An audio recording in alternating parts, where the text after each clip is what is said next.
Hi friends, ఈ వీడియోలో matter ఏంటంటే మనం స్లాబ్ వేసే సందర్భంలోని స్లాబ్ కాంక్రీట్లోని మనం వాటర్ ప్రూఫ్ కెమికల్ అనేది కలపాల్సి ఉంటుంది. అది ఎలా కలపాలి, ఎంత మోతాదులో వేయాలి, ఏది మంచిది అనేది ఈ వీడియోలో మీకు చెప్తాను చూడండి.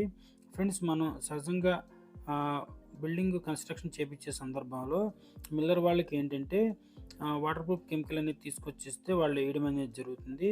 అయితే వాళ్ళు ఉపయోగించే సమయంలో కొన్ని తప్పులు చేస్తారు. అవి ఏంటనేది చెప్తాను.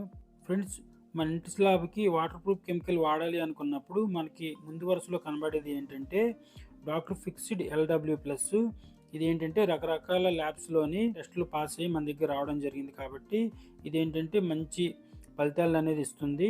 ఫ్రెండ్స్, ఇదేంటంటే 1 లీటర్ వాటర్ ప్రూఫ్ కెమికల్లోని 5 సిమెంట్ బ్యాగ్స్కి అనేది ఇది వస్తుంది.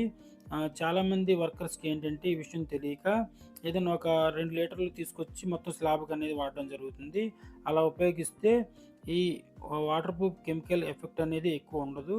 మెయిన్గా గుర్తుపెట్టుకోవాల్సింది ఏంటంటే ఒక 50 కేజీ బ్యాగ్ సిమెంట్ కాంక్రీట్కి ఒక 200 ml అనేది ఉపయోగించాలి. అంటే ఇక్కడ చూడండి, మీకు ఒక 10 లీటర్ తీసుకొచ్చినట్లయితే ఒక 50 బ్యాగ్స్కి అనేది ఈ కెమికల్ వస్తుంది. అలాగే మిల్లర్ దగ్గర ఉన్న వర్కర్స్ కూడా ఈ విషయం క్లియర్గా చెప్పండి. ఒక సిమెంట్ బ్యాగ్కి 200 ml మాత్రమే ఎల్డబ్ల్యూ ప్లస్ వాడాలని చెప్పండి. వాళ్ళు ఆ విధంగా ఉపయోగిస్తారు.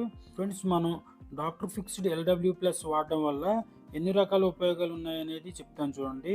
ఫ్రెండ్స్, మన ఇంటి స్లాబ్కి ఈ వాటర్ ప్రూఫ్ కెమికల్ వాడడం వల్ల వాటర్ లీకేజ్ అనేది కాదు ఫ్రెండ్స్.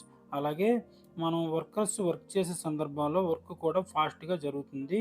అలాగే మన ఇంటి స్లాబ్లోని స్టీల్ వాడతాం కదా, ఐరన్ రాడ్స్ వాడతాం కదా, ఐరన్ రాడ్స్ కూడా తుప్పు అనేది పట్టకుండా ఈ ఎల్డబ్ల్యూ ప్లస్ అనేది కాపాడుతుంది.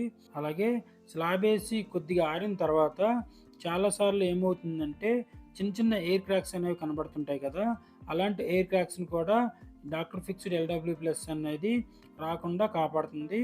Friends, doctor fixed LW plus అనేది మొత్తం కాంక్రీట్ వర్క్లో ఎక్కడన్నా ఉపయోగించవచ్చు. ఎందుకంటే కాంక్రీట్లో ఉపయోగించే విధంగా ఈ కెమికల్ అనేది తయారు చేయడం జరిగింది. ఓకే ఫ్రెండ్స్, నేను చెప్పిన ఇన్ఫర్మేషన్ మీకు అర్థమైంది అనుకుంటున్నాను. ఒకవేళ ఇంకా ఏదైనా డౌట్ ఉంటే కింద కామెంట్ బాక్స్లో నాకు మెసేజ్ చేయండి, నేను మీకు రిప్లై ఇస్తాను. అలాగే ముఖ్యంగా ఏంటంటే కన్స్ట్రక్షన్ చేపించే వాళ్ళందరికీ ఈ వీడియోని షేర్ చేయండి. షేర్ చేసినట్లయితే ఏమవుతుందంటే కన్స్ట్రక్షన్ చేపించే సందర్భంలోని చాలామందికి ఇలాంటి విషయాలు తెలియక బిల్డింగ్ క్వాలిటీని అనేది కోల్పోతున్నారు. ఇలాంటి వీడియోలు కనుక మీరు షేర్ చేసినట్లయితే వాళ్ళు బిల్డింగ్ క్వాలిటీని పెంచిన వాళ్ళు అవుతారు. కాబట్టి అందరూ ఈ వీడియోని లైక్ చేసి మీ ఫ్రెండ్స్ అండ్ ఫ్యామిలీ మెంబర్స్కి షేర్ చేయండి. అలాగే ఈ ఛానల్ని అందరూ సబ్స్క్రైబ్ చేసుకోండి ఫ్రెండ్స్. Okay friends, bye.